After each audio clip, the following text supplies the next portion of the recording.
నాన్న, ఒక్కసారి రావా నా కోసం? నా పెళ్లిలో అందరూ ఉన్నారు, నాకు మీరు లేనని బాధగా ఉంది. మిమ్మల్ని చాలా మిస్ అవుతున్నాను నాన్న, ఒకసారి రండి నాన్న.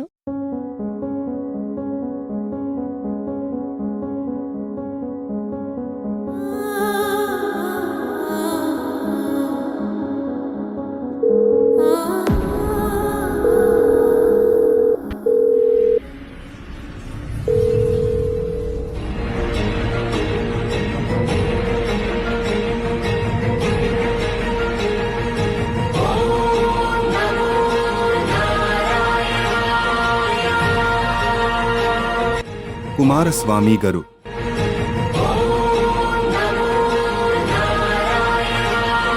మీ వాళ్ళు తలచుకుంటున్నారు. ఒకసారి మీ వాళ్ళని కలిసి రండి సంతోషంగా.